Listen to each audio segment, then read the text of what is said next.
नमस्कार दोस्तों, स्वागत है आपका प्रतियोगिता दर्पण में। मैं हूं प्रशांत। आज हम बात करने जा रहे हैं 3 पेरेंट बेबी के ऊपर। ये जो टॉपिक है ये काफ़ी इंपॉर्टेंट टॉपिक है।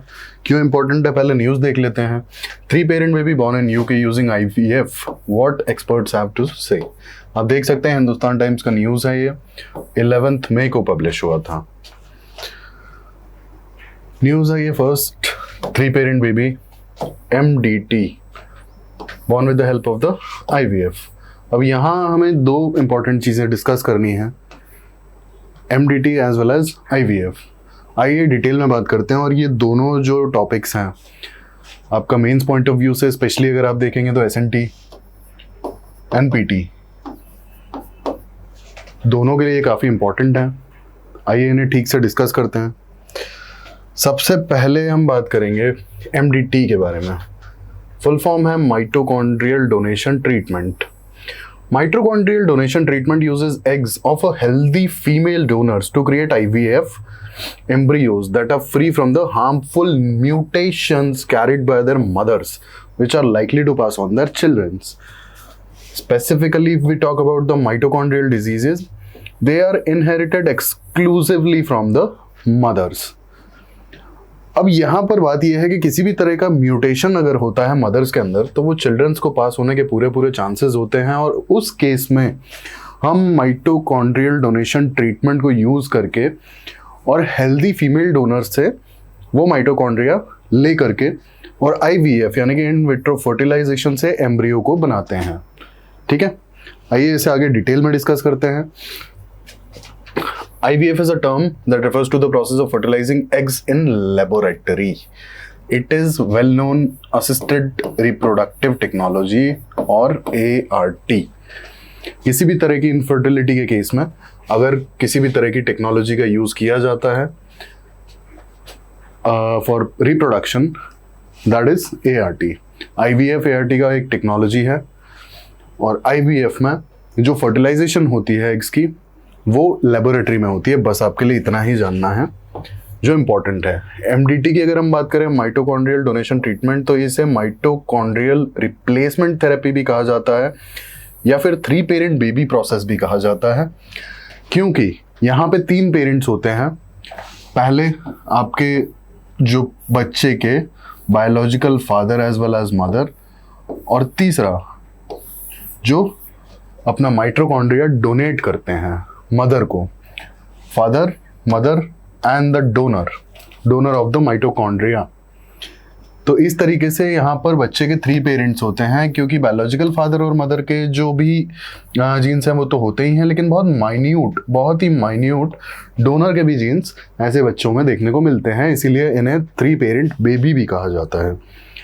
अब मैकेनिज्म की अगर हम यहाँ पर बात करें तो मैकेनिज्म इज लाइक कि जो एग्स हैं बायोलॉजिकल पेरेंट से ले करके और डोनर के माइटोकॉन्ड्रिया से कंबाइन कर दिए जाते हैं IVF के थ्रू। ये सिंपल सा इसका प्रोसेस है, हालांकि इतना सिंपल नहीं है जितना मैंने सिंपल बोल दिया, बट सिंपल सा प्रोसेस है। अगर यहाँ पर हम ह्यूमन सेल को देखें, कुछ इस तरीके से यहाँ पे न्यूक्लियस होगा, यहाँ कहीं पे माइटोकॉन्ड्रियाज होंगे,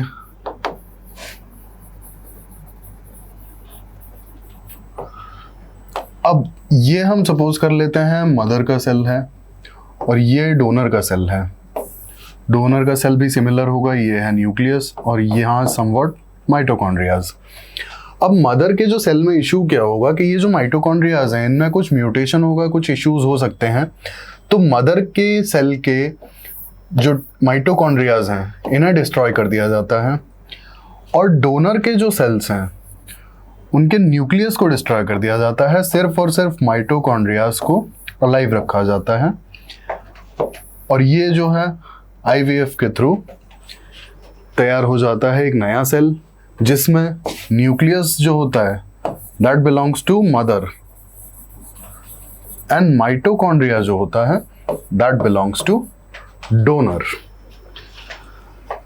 तो the resulting baby have DNA of mother as well as father and small genes of donor also, क्योंकि ये जो माइटोकॉन्ड्रिया है ये तो डोनर को बिलोंग करता है ना, तो डोनर के भी थोड़े से जीन्स हैं।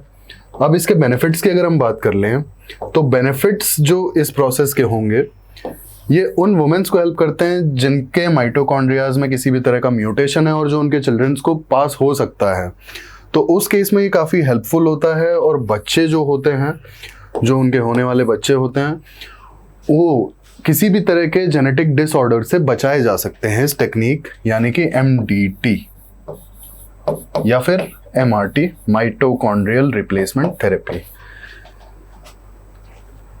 अब हम इसके कंसर्न्स की बात कर लेते हैं। जब हमने सब कुछ डिस्कस कर लिया तो डिज़ाइनर बेबीज इसका सबसे बड़ा कंसर्न है। ऑब्वियसली पेरेंटहुड को डाइल्यूट कर देता है। हमने बात की थी किस तरीके से ये 3 पेरेंट बेबी हो जाता है।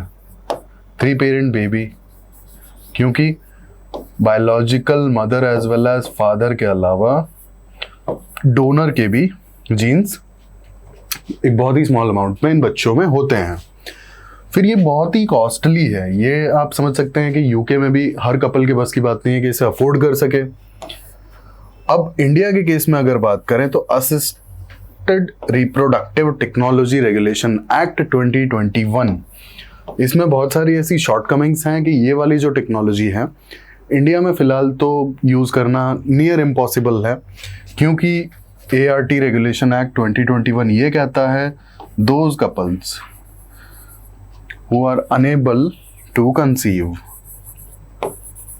with some time period, I guess 1 or 2 years something it's there, those couples who are unable to conceive, only these couples can go for ARTs और surrogacy।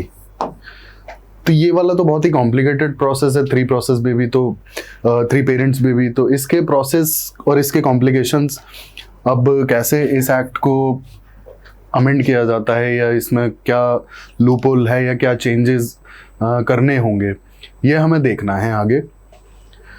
ऐसे ही इंफॉर्मेटिव वीडियोस के लिए हमारे साथ जुड़े रहिए। Thank you, thanks for watching.